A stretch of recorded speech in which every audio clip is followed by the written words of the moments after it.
"Do you want to eat my fat ass?" Betty asked, looking directly into his eyes. He was already hard and excited, and the question only made him harder. "I would love to," he replied excitedly. "Then kneel down and get to work, pretty boy." He immediately knelt down and did as he was commanded. Betty moaned loudly as she enjoyed the chill feeling from his tongue. "I heard you're quite good with your rod," she said, winking at him as he keeps eating her out. This was Betty, an 18-year-old girl still in high school. Now let's start from the beginning.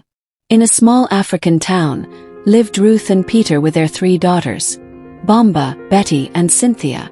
Ruth was a strikingly beautiful woman, and her beauty shone through her eldest daughter, Bomba, and her youngest, Cynthia.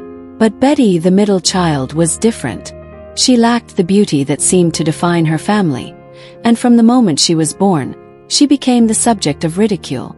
As the girls grew up, the comparisons became sharper. Bomba and Cynthia had smooth, glowing skin, sparkling eyes, and captivating smiles. Betty, however, had uneven skin, a broad nose, and a face that was often called plain. Her sisters frequently teased her. "Betty, are you sure you belong to this family?" Bomba would laugh. Even her mother would make comments like, "My dear, you're not pretty, but at least you can learn how to cook well. A man might manage you."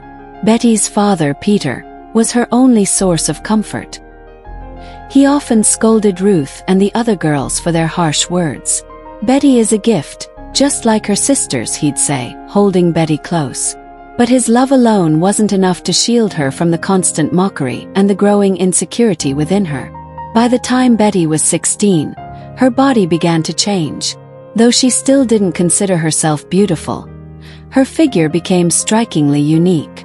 She had curves that seemed sculpted by nature, but this only made her more self-conscious. Her classmates teased her relentlessly. One day, years ago, she walked into her classroom to find a crude drawing of a monkey on the blackboard with her name written beside it. The laughter of her classmates echoed in her ears as she ran out, tears streaming down her face. That night, she tried to take her own life, but her father found her in time. When Betty turned 18, her figure had blossomed even more. Despite her beauty, she still saw herself as ugly and unworthy. One afternoon, on her way home from school, Greg, a classmate who had often laughed at her, stopped her. "Betty, you look really beautiful today," he said with a smile. Betty was shocked. No one had ever called her beautiful before. Skeptical but yearning for validation, she allowed Greg to carry her bag and walk her home. He invited her to a party at his house, and for the first time in her life, she felt noticed. At the party, Greg led her to his room. "Have you sucked a guy's D before?" he asked.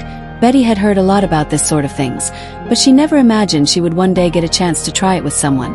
She also spent a lot of time watching porn because she had no friends. "No, I haven't, but I would love to try," Betty said. Greg immediately locked the door and took off his short. Then Betty knelt down and started giving him a BJ like her life depends on it. Few minutes into this, Greg was already hard and ready for more. He took her up, threw her on the bed and took off her pants and started feasting on her ass. He was shocked that it was very clean and smelt nice too, and then they started having sex. After a few minutes, they had reached climax and were both satisfied. It was a wonderful and memorable evening for Betty. She had lost her virginity but was mostly thankful that she had finally been noticed by someone. What started as a moment of affection quickly spiraled out of control. Greg boasted about all their encounter to his friends, and soon, Betty found herself seeking validation from other boys. She mistook their attention for love, and within months, she became the talk of the school. When she realized she was pregnant, she was devastated. Betty didn't know who the father was. When she confronted the boys she'd been with, they all denied responsibility and ridiculed her. Her mother was furious, and her sisters used the opportunity to belittle her further. Even her father, her one pillar of support, was heartbroken. Overwhelmed by shame and rejection, Betty made the difficult decision to have an abortion. But the procedure was unsafe, and Betty tragically lost her life. Her death shook the family and the village to its core. Peter mourned the loss of his daughter, regretting that he hadn't done more to protect her. Ruth wept bitterly, realizing the weight of her harsh words. Bomba and Cynthia, now guilt-ridden, finally understood the damage their cruelty had caused. Moral lesson: Betty's story is a stark reminder of the power of love and acceptance. Children who are nurtured with love and care at home grow up with confidence and a sense of self-worth. Parents, siblings, and society must never underestimate the impact of their words and actions. When a child feels loved and valued at home, they are less likely to seek validation from the outside world, where dangers and exploitation often lurk.